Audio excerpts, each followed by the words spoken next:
Whether you are competing in the 60, 100, 200, or 400 meter dash, it is important to the success of those events that you are able to execute an efficient and powerful exit from the starting blocks.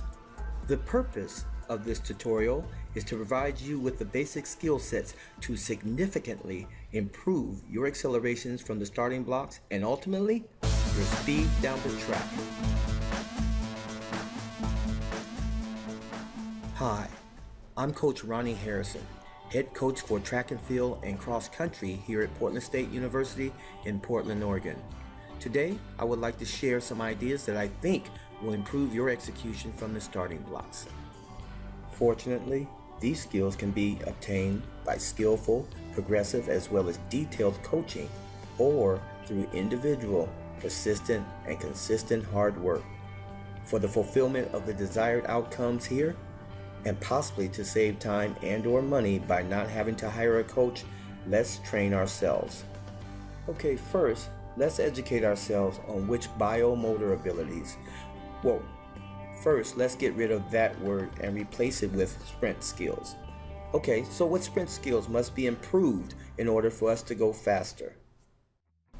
First, you must be able to apply a large amount of force to the ground in a short period of time. So the first skill that you must improve is strength, getting stronger.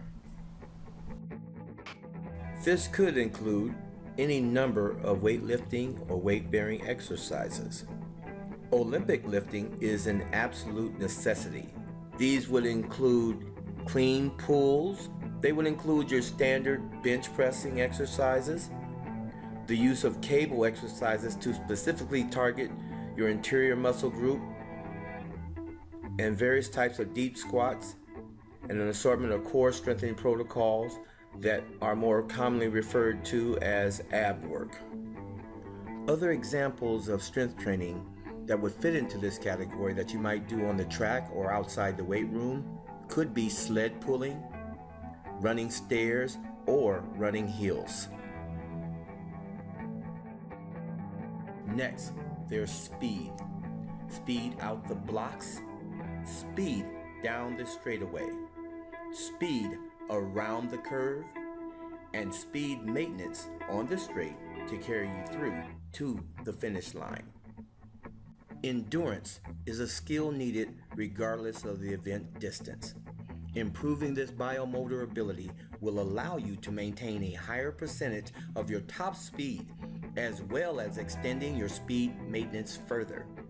It is probably the most undesirable skill to train, and yet it may very well be the skill that improves your performance the most. Our next improvement comes in the area of flexibility, improving our range of motion at the joints.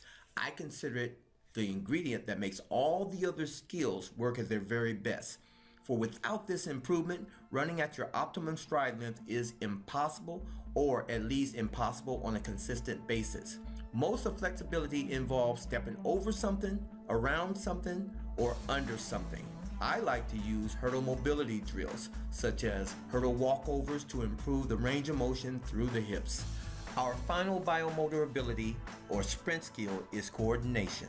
The ability to accurately and efficiently move the body and its parts in order to accomplish a task. Drills like high-speed running while under resistance and running over small hurdles while pulling a sled are common ways to improve this sprint skill.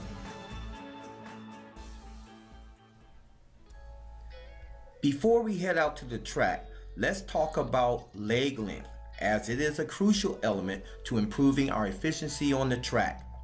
Measuring our leg length will provide us with the information that we will use to determine our settings for our blocks and our stride length out the blocks as well as down the track. To determine your leg length, you will need a tape measure that uses centimeters.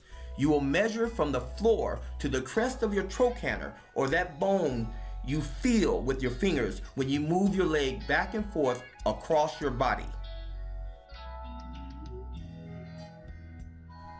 Now, armed with this information, the length of your leg that is, you will input that number into one of two Excel programs which will give you your block settings.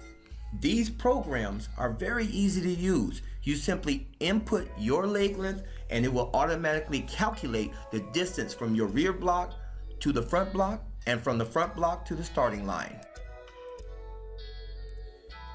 The second Excel program I use for determining stride length is called the training parameters chart. Here again, we simply input Jenna's leg length, which is 0.89 centimeters, and the efficient stride calculations for each of her strides out of blocks and down the track are automatically projected. Since we will be moving to the track, we will get her first 4 or 5 acceleration strides from this chart. Before we begin, there are essentially 4 tools that you will need for the drills and skills that we will be going over. First and foremost, you need starting blocks. These are starting blocks. They can be purchased online or probably your high school or private coach has them already. Next, you will need a tape measure. This can be bought at Winco or a hardware store or Walmart where everything is bought. Next, you will need tape. Tape to put down on the track to mark where your stride lengths will occur. Last, you will need a Gym Boss timer or some type of timing device to actually record the times you're going to run during intervals and the times that you're going to rest.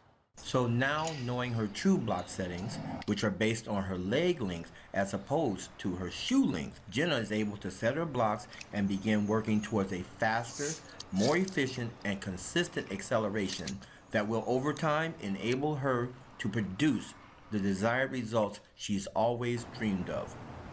Now that Jenna has her blocks set, next we're going to take a tape measure and a weight and her training parameters chart, and we're going to set up her first 4 steps. To do that, we need to take and put the tape on her rear block and then take the tape measure out about 8 meters.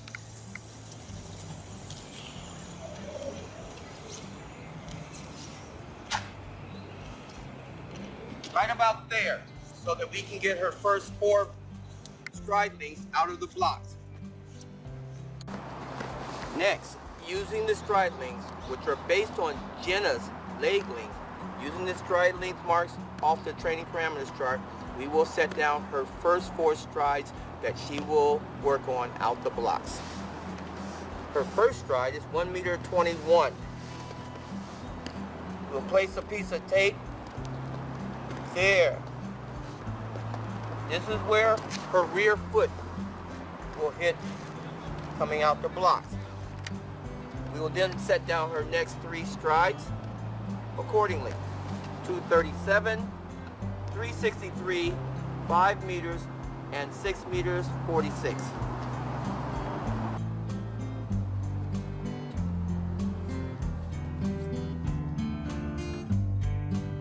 Well, that concludes this tutorial on training for successful acceleration from the starting blocks.